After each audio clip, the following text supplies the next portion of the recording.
Okay, hello Taurus, happy birthday sa'yo 'no, pasensya na, ngayon lang tayo uli nakapag-upload sa iyong birthday. So, Taurus bibigyan kita kung ano ng advice muna bago tayo mag-go sa iyong update sa iyong love life.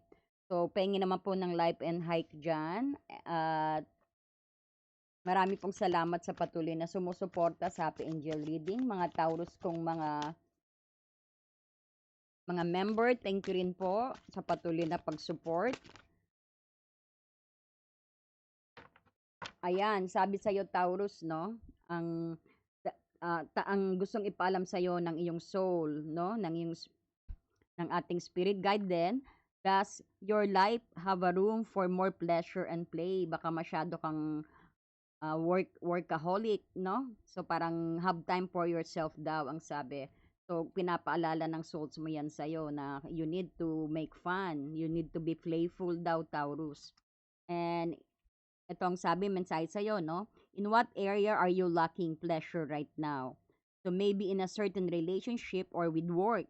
So is it possible to shift the seriousness of life to experiencing a more creative, wild, and playful side of you? So, ang dapat mong gawin dito, kung what would happen if you added more play and laughter into your life? What area is lacking this right now? Take time to play, let go of any needs to produce anything. So, ano daw ang ano ba yung parang kulang sa'yo, 'no? Maybe in a certain relationship ba? Tanungin mo yung sarili mo o trabaho. So, i-shift mo daw yung pagiging seriousness mo. Masyado ka sigurong serious diyan. Para sabi dito na para rin maka-experience ka ng more creative and wild and playful side of you, 'no? So, be playful daw ang sinasabi nito, 'no? Especially birthday mo, 'no? So, 'yan ang pinapaalam ng souls mo sa'yo. Does my life have a room for more pleasure and play? So, ibig sabihin, try to be more playful. So, tingnan natin kung what's going on sa persons on your mind. No, anong energy niya? Let's see, anong energy ng persons ni Taurus? This is anytime po, no? This is timeless. Siyempre, start po tayo ng May, no? Ayan. Ang persons on your mind, may rekindle, nagre-rekindle siya. Siguro this is an old twin flame. Parang rush from ashes. Tignan pa natin, no? You're giving unconditional love dito o sabihin natin siya rin gusto niya ng fairness pagdating sa pagmamahal, no? Parang bumabalik ang kanyang attention sa iyo, no? Affections return, ang kanyang puso bumabalik uli sa iyo, no, Taurus? Oo, makaka-receive ka ng express love, message of love, na iniisip ka niya, na nami-miss ka niya, at gusto niyang paalam sa iyo na love ka niya. Wow! So, that is kung single ka man o sabihin natin Taurus, single ka o nasa current relationship ka o ex mo o sabihin natin kaka-separate mo lang, nagre-rekindle ang persons mo, gusto niya ng fairness sa pagdating sa pagmamahal at nagbalik ang kanyang pag-ibig sa iyo rito. And makaka-receive ka ng love call sa kanya, tawag, sabihin natin, tawag, no? Message of love, thinking of you, na iniisip ka niya at pinapaalam niya na andito pa rin siya sa'yo, no? So, tignan natin. Let's see kung ano pang lumabas, no? Update sa kanyang pag-ibig, spirit guide. Para po ito kay Taurus. Para po ito kay Taurus, spirit guide.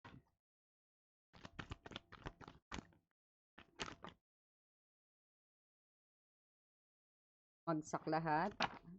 Para po ito kay Taurus, spirit guide. Wow, you have the sun.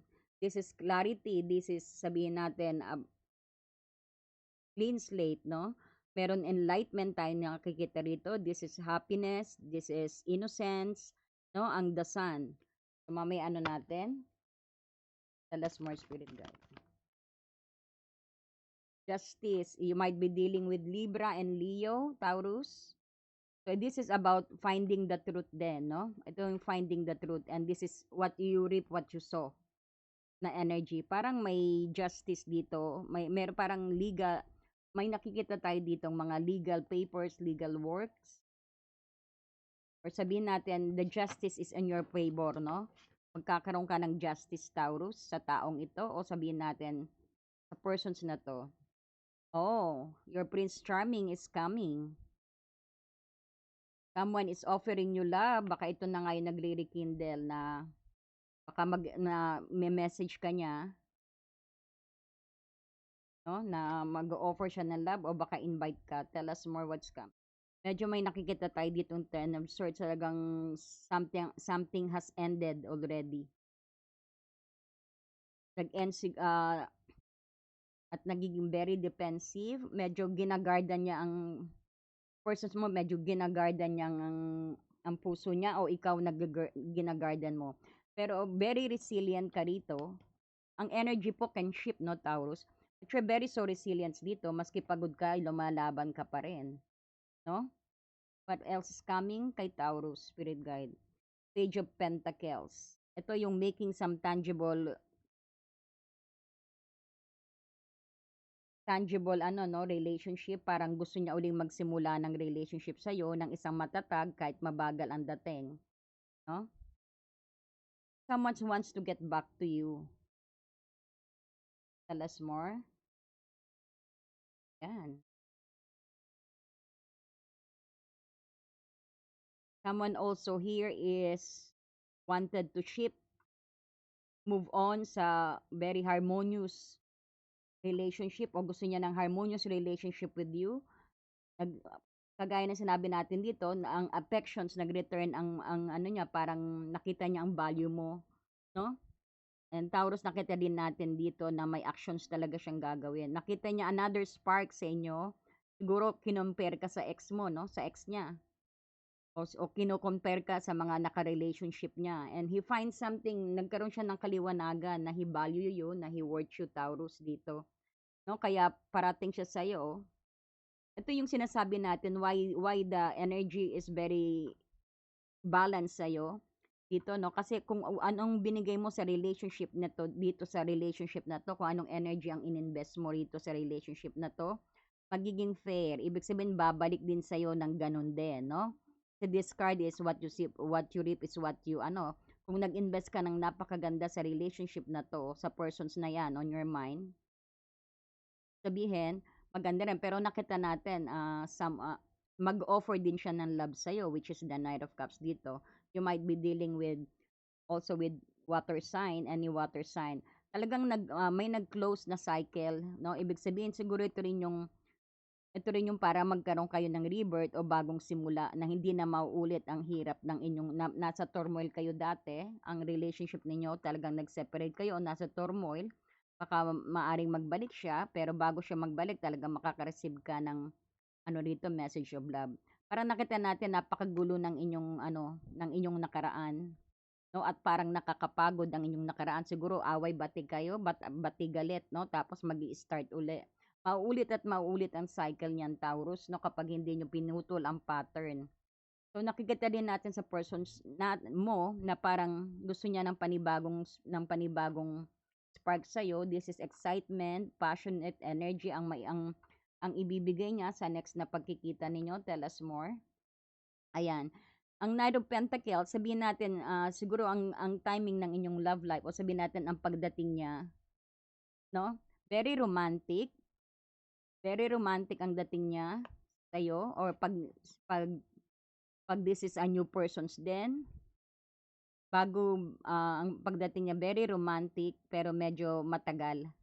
No? Medyo may konting pagtatago pa ng nararamdaman niya, kasi gagagaling niya lang sa, sabihin natin sa sa mahirap na relationship. Okay, sa mga nasa current relationship naman ngayon, nakita natin nagkaroon ng ang inyong person na nasa current relationship, mahal na mahal ka ng persons mo rito, nakita niya ang value mo, no? Bibigyan kanya ng kung anong binibigay mo sa kanya, ibabalik niya. Okay, sa mga exes na hindi pa makalimot, andito rin ang pagbabalikan na nakikita natin dito, na nakita ang value mo, gusto niya mag-build, although napagod siya, sabihin natin, o gusto niya ng Sabihin ko din na parang gusto niya ng putulin ang inyong nakaraan, 'no, at mag-move sa new chapter ng inyong relationship. He wants to work out against ang relationship na 'to because of the Page of Pentacles and the Ace of Wands. Gusto niya ng very harmonious relationship with you. So, nakikita natin there's a pursuant energy sa iyong persons na maaaring i-pursue ka niya, 'no, Taurus. Tell us more. Ayan, 'no, ito yung sabihin natin mastery. No, dahil nga sa napakatagal na rin ninyo siguro nito, eh, 'no? Matagal din ang inyong relationship kasi maraming ano, ibig sabihin lahat ng swords tumama sa likod, eh, 'no? Parang na-bully ka, binubully ka siguro ng persons na 'yan dati. Talagang hirap at pasakit ang naramdaman mo dito. So, napagod ka, pero lumalaban ka, 'no? O ikaw siguro nasa current relationship, pagod ka na ngayon, gusto mo na sigurong hiwalayan nito, 'no? Pero siguro for the sake of the kids din, marami tayong nakitang mga bata din energy dito, 'no? Pero asahan mo ang persons na 'yan magbabago, 'no? Dahil meron kang beautiful energy dito, Sun. Asahan mo na iwo-workout niya ang inyong relationship. Pag-iigihan niya na, 'no, talagang talagang naka-focus din siya sa na maiayos, 'no, na magkaroon uli kayo ng new beginning dito, na wo-work hard din siya para maging workable ang inyong relationship. Although na medyo this is the very slow energy na sa suit, ang Knight of Pentacles, i-approach ka niya pero this is reliable na ang next na approach niya. With a romantic energy and very reliable na siya, ipo-prove niya na hindi na siya magsisinungaling sa'yo and he will be much open, no? Pag-iigihan niya ang pakikitungo sa'yo. Pag-iigihan niya para makita mo na seryoso siya sa kanyang pagbabago. Tell us more. Ayan, no? Ang daing page dito. Andito na ang page of Pentacles. Andito pa ang page of ano. So, this is, sabihin natin, medyo paunti-unti niya ipapakita sa'yo. Na? Kaya dating is medyo mabagal ang approach ng relationship sa inyong dalawa. Siguro, i-approach ka niya muna ng susuyuin ka muna nito, no? Kung single ka man, baka mahabang ligawan to. O may-aring itest mo pa siya, no?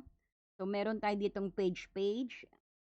Sabihin ko din na medyo bata sa inyo o sabihin din natin medyo small pa ang kaya niyang ibigay sa iyo at the moment. It's better kasi parang nasa utak no, slow but surely ang gusto niyang approach para rin i-prove niya ang kanyang pagmamahal sa iyo. Tell us more, Spirit. Yeah, so kahit there's a lot of options din sa persons na to. Kaya lang pinili niya ang puso, no? Ayan, nakatapat ang puso sa isang cup. O marami siyang option. O ikaw din, marami kang options pagdating sa pag-ibig. Sabihin natin, marami rin nanliligaw sa'yo, no? O siya, maraming nililigawan.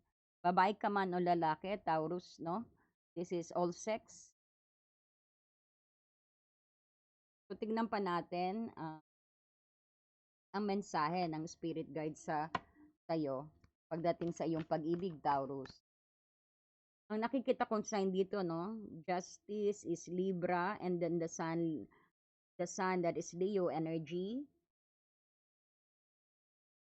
Taurus, Capricorn, Virgo. Pisces, Cancer, Scorpio, medyo sabihin natin very romantic one, no? Very romantiko siya ang persons na to.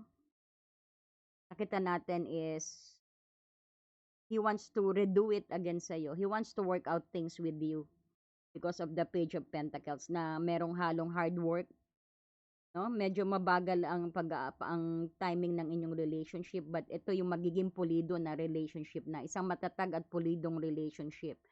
Inulit, parang recycle uli, no? Kung dati lumang-luma na ang style ninyong dalawa pagdating sa pag-ibig, parang nakita natin nag-update kayo, no? Nag-renew kayo, nagkaroon na kayo ng kahit matagal na kayo, siguro ito rin sa mga no contact, no? Yung matagal na sigurong mga naghiwalay, meron kayong no, meron kayong new phase ng yung chapter sa persons on your mind. So tingnan pa natin what is coming. Someone is as you reveal your innermost selves to each other, your bound deepens, no? Parang sabihin natin dito is sa mga nanliligawan, no? Maging totoo, no? Maging totoo ka sa nililigawan mo o sa nanliligaw sa'yo, parang ganon. What else is coming? Sabihin din natin na merong makikipagkilala sa'yo, no? Taurus, anything more for Taurus Spirit Guide? Ano pa pong mensahe para kay Taurus? Taurus, no? You don't need to worry. You deserve love. You are very lovable. Pinapaalala sa'yo ng Spirit Guide, no? Sa next, wala nang hirap. Panay ligaya na.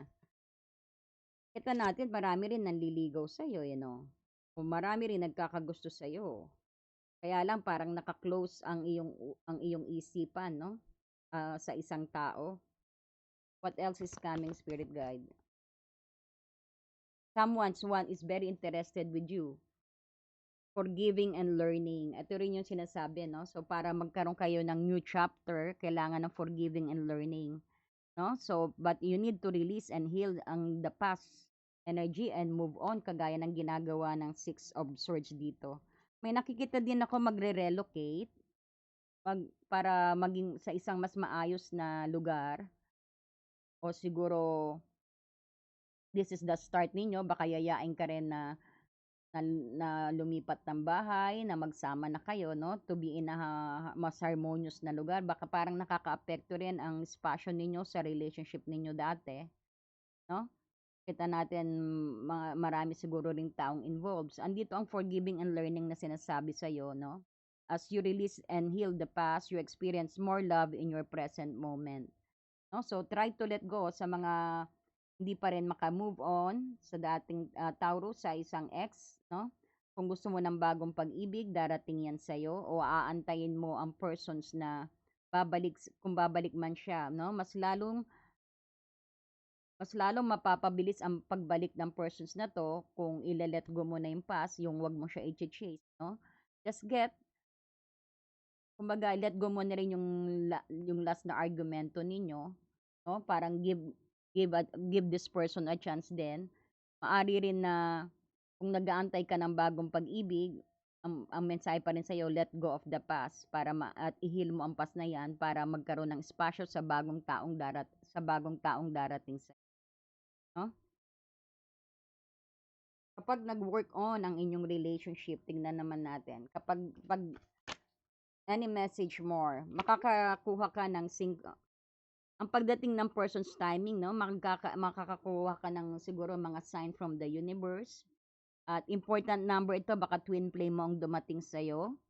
Makakakita ka ng 1111. This is important number para sa twin flames. At nagsisimbolize din ito na you will get the harmony and balance, no? Of a soul counterpart. So, this might be your twin flame is coming towards you. 1111 or any synchronicity po, no? Yung pare-parehas na numero, ang mga unusual na things na hindi mo nakikita, could be a coin or could be feather, no? Means that is confirmations, no? Yung mga katanungan. Tell us more, Spirit Guide. Remarkable, ayan. Notice everything remarkable about your relationship. So, some of you na nasa relationship na, try to reminisce things na masaya kayo para maglalong mag-work hard ang inyo, para mas lalong mag-grow ang inyong relationship, no? Sa mga may nasa current relationship na, yung mga masasaya, no? Masasaya lang isipin mo yung masasaya kung medyo naboboard ka sa relationship, magbalik tanaw ka sa inyong nakaraan. Emotions, ayan. Look deep within your emotions. Sa maraming nililigawan o sa maraming nanliligaw, tanungin mo raw ang puso mo. Look deep within your emotions so that you could decide, no?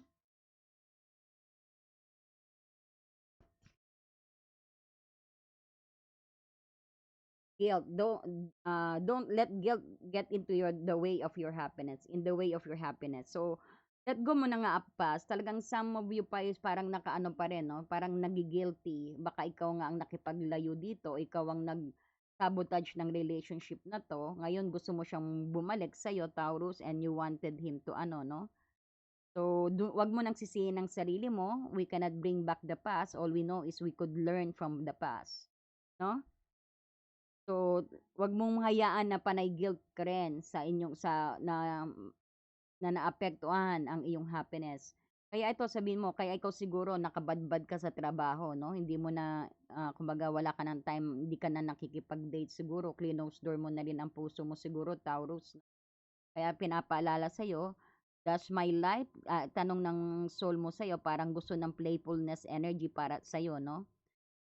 Dahil nga siguro may guilt pa 'yan, you need to release that, let go of the past para mas lalo mag-forgive and learn 'no, and grow. So, kung masyado ka siguro naka-focus sa relationship mo, nakakalimutan mo na mag-ano 'no, nakakalimutan mo na ang pagiging playful energy mo. Ibalik mo daw 'yan 'no, at mag-try to you could go travel 'no, and parang ano yung kulang sa'yo para makapag-enjoy ka, isipin mo rin 'yan 'no. Ayan, so Taurus, bibigyan pa kita ng angel guidance sa iyong career at finances since na birthday mo. Tignan natin kung anong matutulong, kung ano pa ang dapat gawin mo para sa naman sa iyong finances at career. Kuha tayo ng guidance para po kay Taurus sa kanyang finances and career. Conscious consumer daw. You have the power to heal and help the world with your decisions to buy only products and services that are ethical and environmentally friendly. As a conscious consumer, you choose to invest in a fair trade and organic goods. You live simply and you will purchase only that which is you need. Parang maging conscious consumer ka raw, no? Kung ano, go on with more quality than quantity. Parang ganon din, no? Saka try to go on organic daw na mga walang mga ano, parang paalala sa iyo 'yan 'no, para sa iyong finances and career, baka bili ka ng bili rin na hindi mo naman pala kailangan 'no, nai-stock lang 'no. So, maging conscious consumer ka at go to organic daw, 'wag yung maraming mga chemical ang sabi rito 'no, dahil 'pag bili ka kung may mga proceed sa farm 'no, kung may kapitbahay ka na nagpa-farm, ayan, you could buy for them, makakatulong ka pa sa kanila. Yan ang sabi ng ating Angel of Abundance para makatulong sa iyong finances at career, or you might do also na help them to sell out, no? Ayan. So, okay, maraming salamat sa iyo, Taurus, no? At sana nakatulong ang reading na ito para sa iyo, and happy birthday uli, no? It's your month. So, ayan, I do private reading po, no? And sana po pa-hype and like naman po dyan. And thank you sa patuloy na pag-support kay Happy Angel. Thank you so much and God bless.